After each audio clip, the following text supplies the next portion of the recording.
ahora con nuestro invitado de hoy. Y nuestro invitado de hoy es una persona muy especial.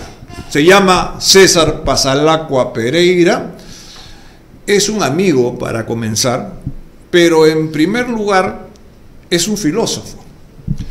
Exactamente en la definición que le asignó Platón, a quien se atribuye el origen de esta palabra. Es un amante de la sabiduría.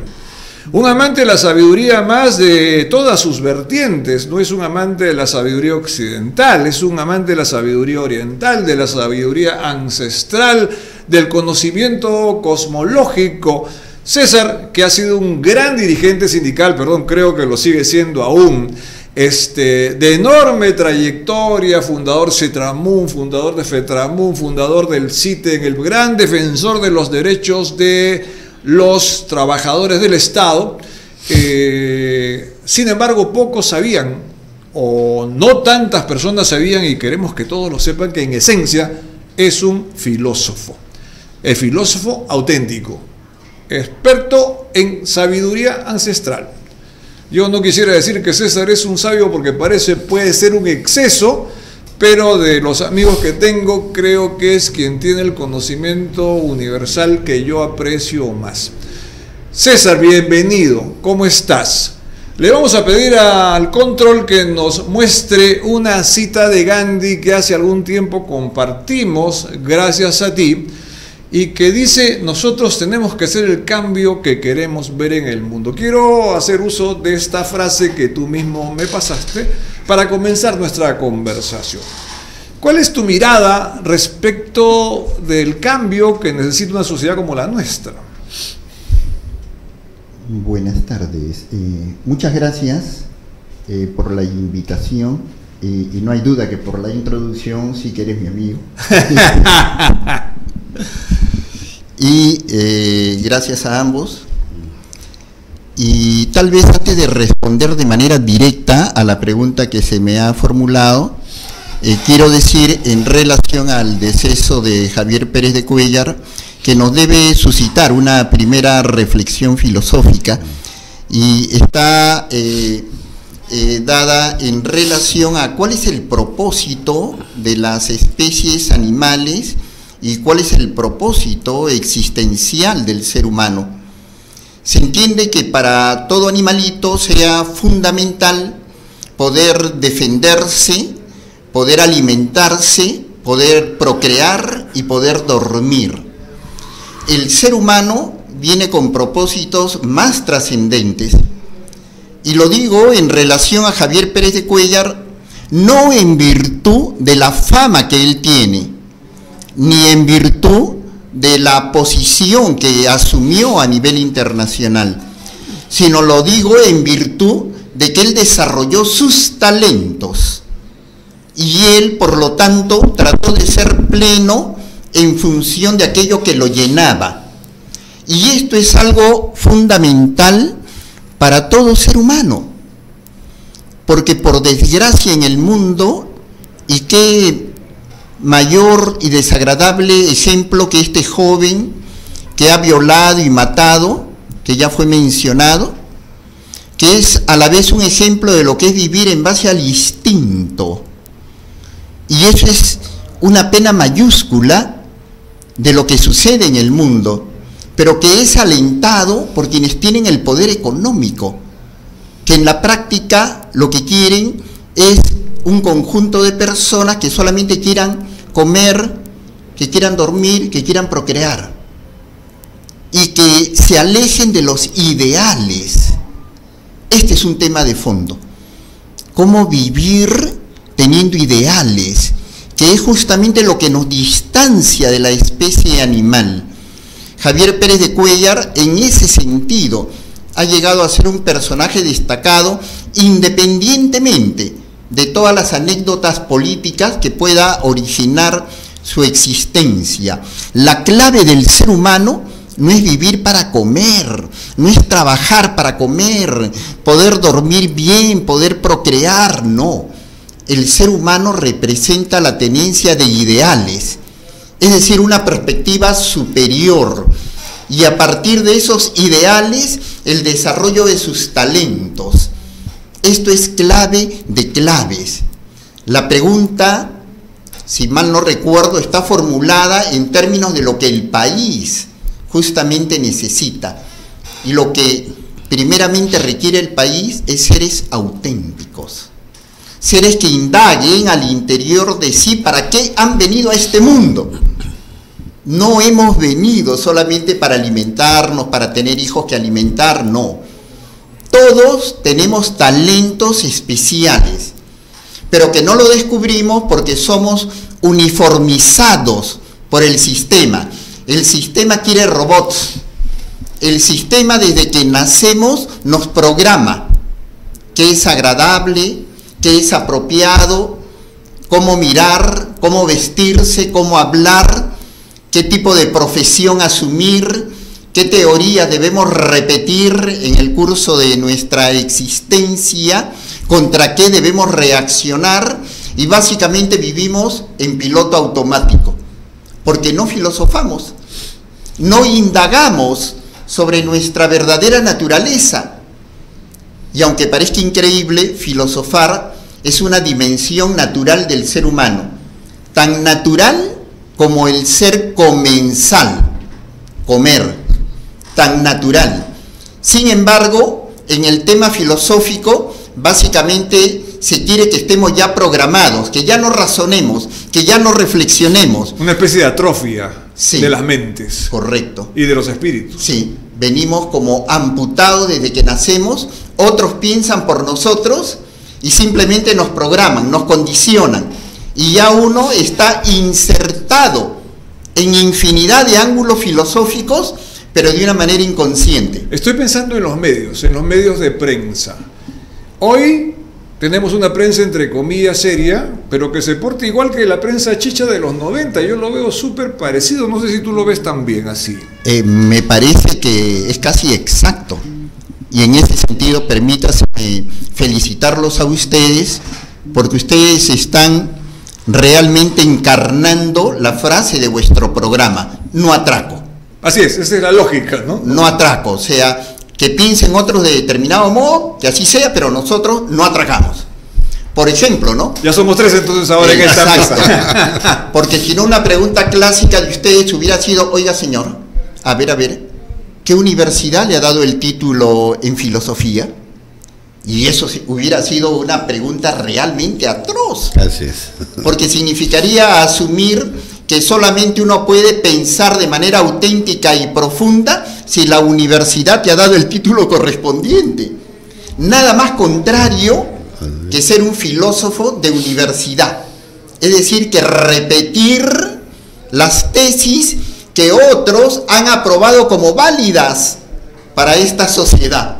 Es como que si la universidad nos tuviera que enseñar de quién enamorarnos. Es decir, destruir nuestra autenticidad, nuestra profundidad, nuestra legitimidad. Y por eso que una de las cosas clásicas en el periodismo, justamente en la alusión que se hace, es a veces creer que la autoridad de la persona depende de los títulos. Así es. Cuando en la realidad se le da título a aquel que repite bien. Y en la práctica, los colegios y las universidades, que son fábricas de profesionales a gusto del sistema económico, y ni siquiera se ha aprendido de la naturaleza básica de toda entidad viviente respecto al aprendizaje y la enseñanza. Y diríamos que la enseñanza principal ahí está en lo que se llama sinapsis. ¿Cómo se conecta una neurona con otra neurona? Sinapsis. No es a través de una unión física, digamos, entre comillas, sino que hay una distancia entre neurona y neurona. Sería la distancia perfecta entre un profesor y un alumno. Es decir, no repitas lo que yo te digo, conserva tu distancia. Si hay resonancia, asúmelo. Si no, ciérrate. Tú ten tu criterio. Para eso es la distancia entre neurona y neurona, porque uno será neurotransmisor y otro será neuroreceptor. Una escuela no debiera ser escuela, debiera ser sinapsis. Es decir, respetar la identidad de cada ser humano. Y eso es lo que más el país requiere. Pero la prensa, que es uno de los poderes, yo diría, del Estado, y lo podemos fundamentar filosóficamente. Y podemos conversar sobre eso varias veces, César. De verdad es un temaza. Sí, y sí, claro, es un poder del Estado en este momento, sin duda. Así es. Sino que se ha partido de una premisa completamente errada que viene de la revolución burguesa francesa, con las teorías de Montesquieu y otros, de que el Estado es el poder ejecutivo, es el poder legislativo, que el poder judicial. ¿Qué? El Estado es la voluntad global. Y en esa voluntad global, es decir, soberana de la nación entera. Pero esa voluntad está cercenada, está distorsionada por lo que tú nos estás contando. Exacto, porque esa voluntad del Estado tiene que ver con todos los que están empoderados, para que esa voluntad se defina. Y qué mejor que tener robots, qué mejor que un poder del Estado sea el poder informativo, porque mediante ese poder se forma o deforman mentes. Y la publicidad estatal compra la prensa sin discusión, ya ahí no hay nada que debatir. Así es. Justamente la ley Mulder fue víctima de todo tipo de ataques. ¿Por qué? Porque debería el Estado invertir en medios de prensa. ¿Y qué dijeron? Para campañas de salud. ¿Tú has visto un solo mensaje sobre el coronavirus ahora? Y ahora vamos a mostrar la campaña de Costa Rica. Olvídate, es completamente otro tema. O sea, nos mintieron, ¿no? Nos mintieron. Con la publicidad estatal se compra la opinión pública a través de los medios. Para defender el status quo, pues, ¿no? De lo que sucede, de lo que están mencionando acerca del poder de la prensa y del Estado en sí. Sí, y en relación a eso, permítaseme de alguna manera acudir a una fuente que para mí es extraordinariamente importante, que sería el mapa del genoma del Perú. Todos tenemos un genoma, pero que no solamente físico, hay un genoma místico que nos revela cómo están todos los planos. Un plano sería el informativo. El Perú también tiene su mapa, que otros le llamarían un mapa astrológico, el genoma del Perú. Y en el genoma del Perú, la casa 10, que es la casa del Estado, tiene a la prensa inserta, representada por Mercurio. El Sol, que es lo más brillante, que es el poder, está en la casa 10 de la mano con la prensa. Y por eso es de que, básicamente, históricamente, viven coludidos.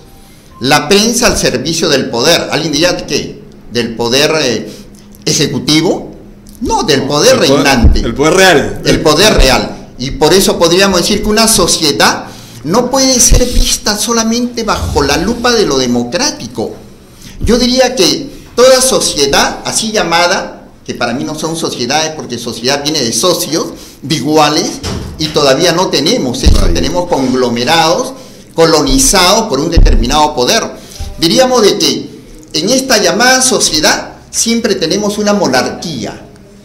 Y debajo de la monarquía tenemos lo que se le llama democracia. La monarquía es el poder económico. Y un poder económico que se hereda. La monarquía se hereda. Debajo tenemos organismos supuestamente democráticos, es decir, una democracia quinquenal, pero al lado tenemos la dictadura. La quinquenal no siempre, ¿no? No ya siempre. Ves que se corta además de una vez, ¿no? Infinidad de veces. Claro. Hubo, yo diría, el buen ejemplo de Velasco, que justamente mencionaste en tus comentarios sobre Pérez de Cuéllar, pero a la par que la llamada democracia es la llamada dictadura. Por ejemplo, en la dictadura hay un defensor del pueblo. ¿Quién elige al defensor del pueblo? ¿Fue elegido democráticamente? Un tribunal constitucional fue elegido por el pueblo, es democrático. Lo que era un CNM, ahora una Junta Nacional de Justicia, cuyo valor primero no debe ser jurídico, sino ético. ¿Interviene el pueblo? Tampoco interviene el pueblo. La Contraloría, ¿interviene el pueblo? Tampoco interviene el pueblo. Es decir, los organismos que nos manejan en piloto automático, que son los que deben velar por la idoneidad de la administración de justicia, son organismos manejados dentro del ámbito de la dictadura.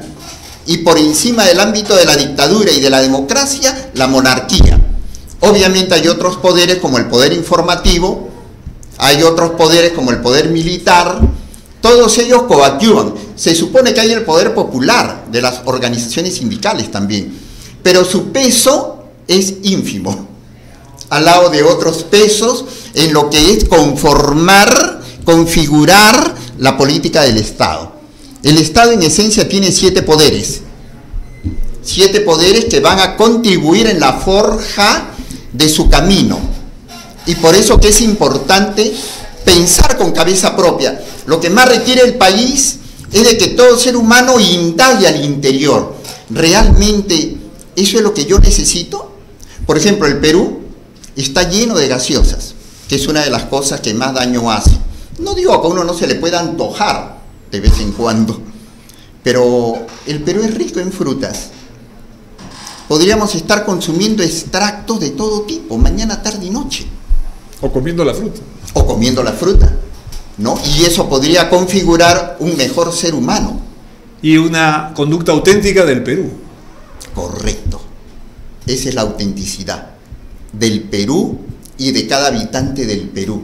No estar infectado, porque hablamos del coronavirus y no hablamos de la infinidad de productos que en el día a día nos intoxican. El azúcar blanca contenida en las gaseosas, los edulcorantes, los conservantes, es decir, todo lo que es alimento enlatado, alimento envasado. Hay 1000 cosas sobre las cuales reflexionar. Podríamos decir que lo que requiere cada país en este planeta es tener un programa político, no el típico, el programa mínimo, que el programa máximo, no, un programa ya, automático, y que este programa sea algo totalmente vinculado con la esencia de cada ser. Tener en cuenta 7 aspectos básicos del ser humano. Por ejemplo, el ser consumidor. Es bien fácil tener campañas mundiales sobre qué no consumir y en base a eso regular la producción, pero no estamos haciendo uso. Hay un poder, pues, hay un poder detrás de todo esto. César, has hablado de 7 como si fuera un número clave en este asunto. 7 poderes, 7 aspectos que hay que contemplar. Nos comienzas a aclarar el tema porque esta entrevista no va a quedar acá. Eso sí, te lo puedo asegurar. Sí, es bastante amplio ese tema, pero podríamos decir que en el universo hay números claves. No son números desde el punto de vista cuantitativo, sino números desde el punto de vista cualitativo, potencial. No es casual que hayan 7 días de la semana. Eso no fue creación del Papa Gregorio con el calendario gregoriano, no. Es una verdad universal. 7 días de la semana, 7 colores del arco iris, 7 tejidos fundamentales, 7 notas musicales. A la vez hay 7 dones. La Iglesia Católica hablaría de 7 dones de cada ser humano. Otros hablarían de 7 potencias, pero ciertamente hay 7 cualidades universales. Por ejemplo, yo diría, la genialidad es una cualidad de toda entidad viviente, pero que no parece, ¿no? No parece porque uno compara. Sí. Pero si uno tratara de llegar realmente a la singularidad de cada entidad, uno entendería por qué cada uno es tan diferente en su forma de pensar, en su forma de percibir, en su forma de resolver problemas.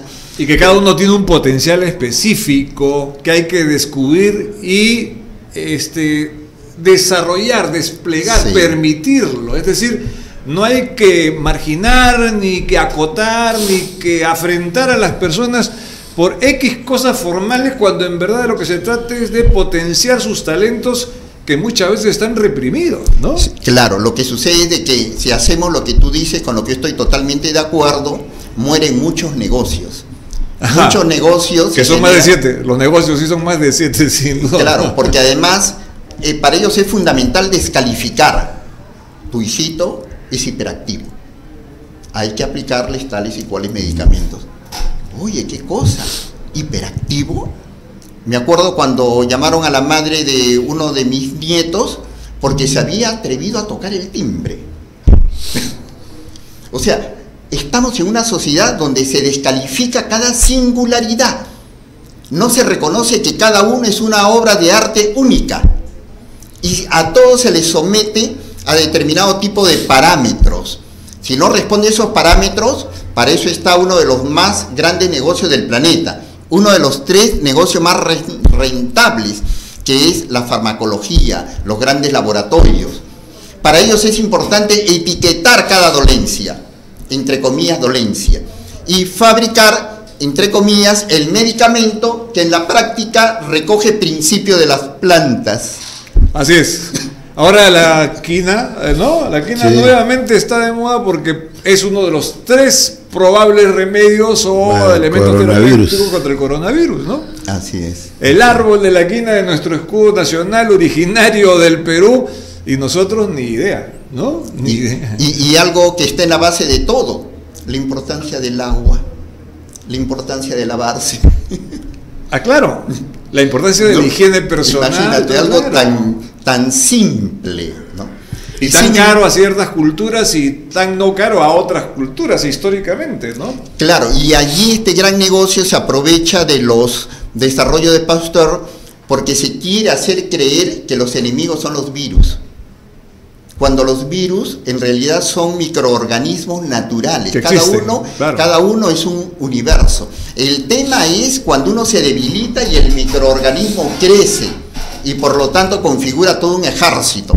Pero el tema no es el virus, o sea, no son los enemigos. En base al enemigo es que se desarrolla toda una industria.